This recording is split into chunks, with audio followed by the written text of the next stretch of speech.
Hey guys, so today you're gonna see that we did a I don't think it's called a stiff hitch, but it's a truck hitch for under the frame. I think probably a 1 ton or bigger. It's good size. So we did that. We ended up blasting it with the Apparel blaster kit on the relocation kit on our Eastwood 200-pound pop blaster. We used 10X for the media in it. The powder we use, I never can say it. It's Hentzen, Hentzen is what we use for the matte black. And then we use prismatic powders matte clear coat. So hope you guys enjoy the video.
Okay guys, so we just blasted this.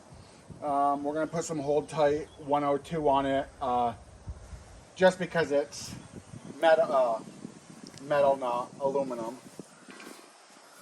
This will let me brush it off with water and not have to worry about flash rusting.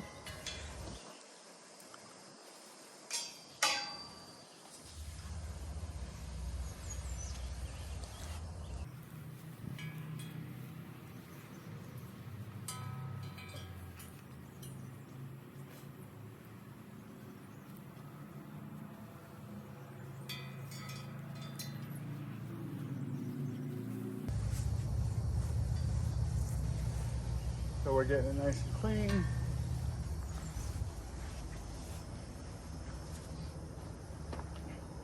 Now we're going to be able to brush it or wipe it off with water without it flash rusting on us. We did some rims earlier and it worked perfectly.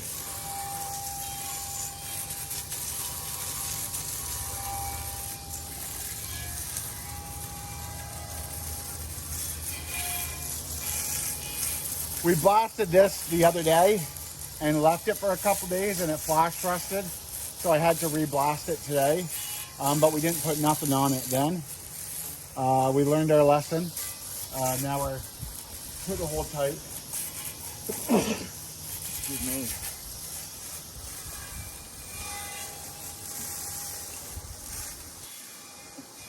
Whew. I think I've got everywhere, right?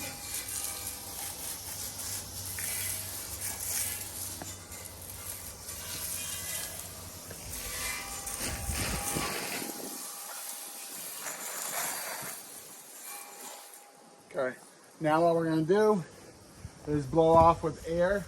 You have a lot of people telling you after you blast, you can powder coat over it because there's nothing left. That's BS. There is always residue from blasting.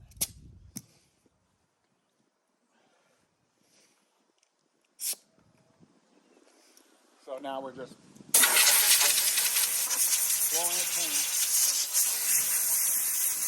Any of the spots where there might be media.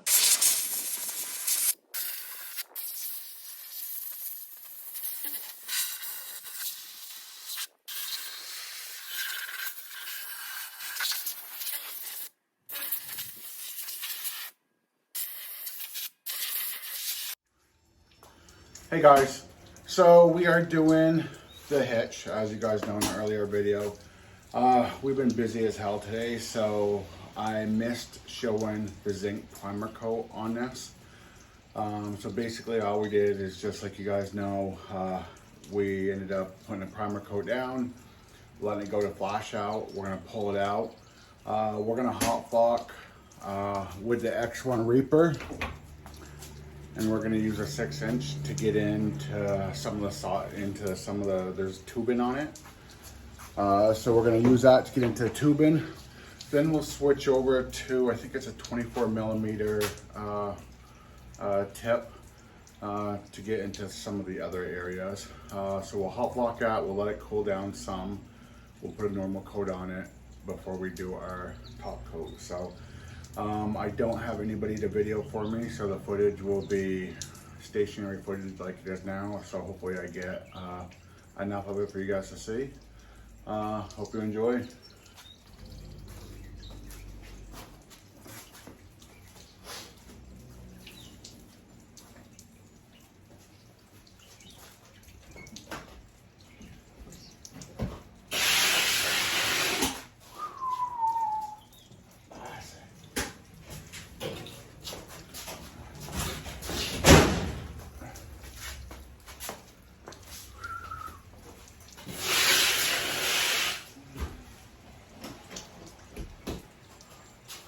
Hot as hell.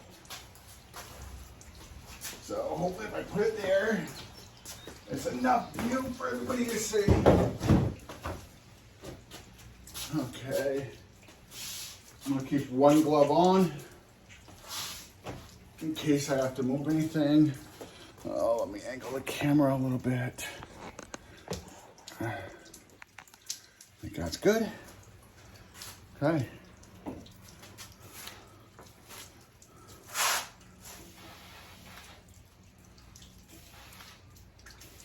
So normally you don't have to do inside. We like to. Okay, I'm gonna turn up the powder a little bit. Right there.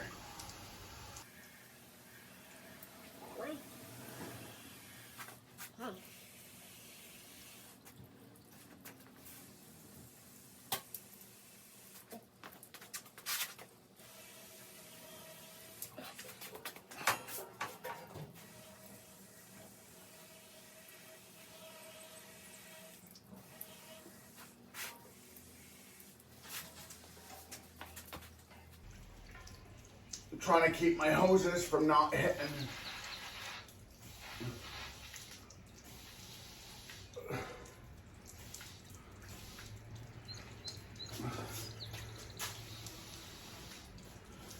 Okay, now I'm gonna take this one off and I'm gonna go a lot smaller. I just don't want it to cool off before I get everything.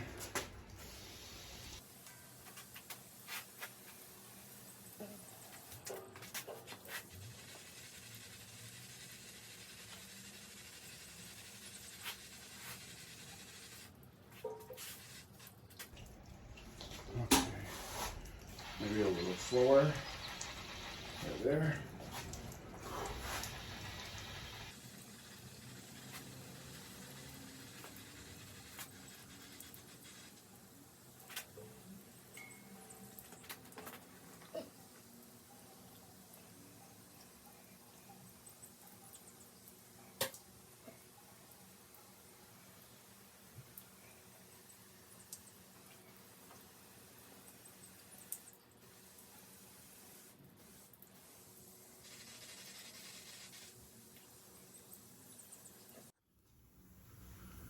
So today's quick tip.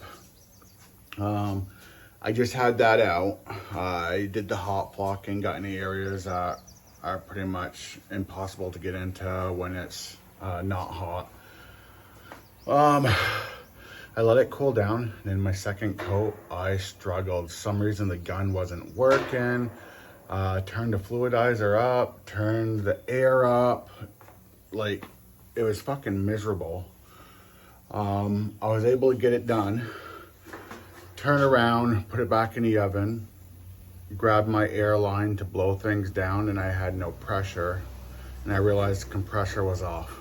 So, quick tip, before you powder coat, make sure your compressor is on. So, okay, we have a lot of jobs today. We're gonna be doing some lawn furniture and this rear end. This rear end was actually later on down the list to do. But the lawn furniture is matte black with a matte black clear on top of it also, just like this was. So if you're a small powder coating business like I am, keep that list to be fair to your customers. But when you get something that's doing the exact same thing, exact same color, go ahead and bundle them together. So I have the X1, that's doing my black for today. I'm just keeping black in the fluidizer to do the I think it's the hitch for the rear end of a truck, along with all of these, which you'll see in a later video, even though I'm doing them all today. And then I'm going to be using the Columbia Coatings KKHD system right there for my clear coats, because my clear coats go on easy anyway. So I'll be using both machines. That way I'm not going back and forth every single piece that I have to put on a cart. So okay guys, in a few minutes, I'm just waiting for that to flow out. Of course, you guys know a big ass piece like that, it's not 10 minutes to get flow out. It's took me almost 45 minutes just to get up to temp. So that being said, it's going to take a little while before flow out. And as soon as it does, I'll pull it back out and we'll put a clear coat on top of it. Okay guys, so the next step is going to be taking the hitch out, and we're going to put matte clear on it. I'll hot block some of it just so I know that I'm getting those hard to reach areas. Also, wait until the end of the video. I'm sure I'm going to say this in the intro because I haven't done the intro yet, but we hit our 600 subscriber, so we're going to do a t-shirt giveaway. And at the end of this video is when we'll let you know which subscriber was the one that won the shirt. They have 2 weeks to get hold of us. If they don't get hold of us within 2 weeks, we'll do another drawing. Okay, I think that's about it. So again, we're going to be using a KK HD system to do the top coat on this, and that should be it. Let's see how it turns out.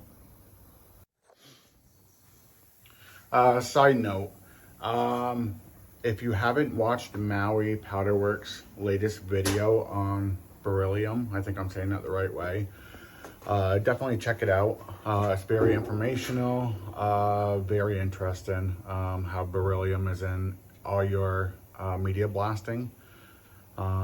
I normally wear a face shield. I don't necessarily always wear a mask. I'm going to start wearing a mask now. So just go over there, watch that. I'll put a link up above here to their channel. So go and check that video out on beryllium. It came out yesterday or the day before, a couple days ago, or recently. So check the recent out.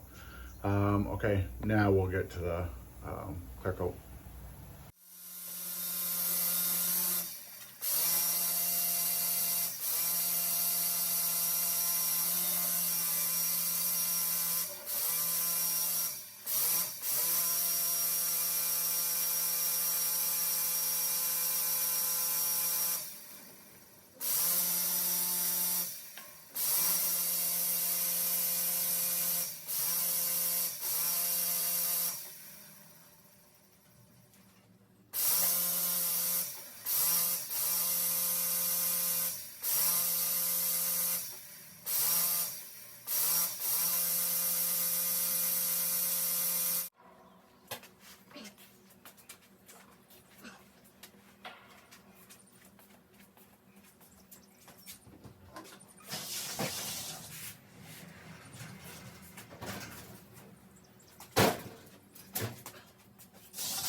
got to build relationships in life. I mean, that's the way you get through life, man. That's the way you take and you give and take. I mean, it ain't or should be a one-way street. I'll be honest with you, the guy in the little king, I text him up there when Walmart got a good price.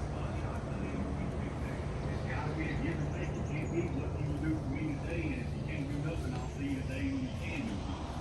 You got it. And if you say, well, I don't have time for all that, I can't be fooled, that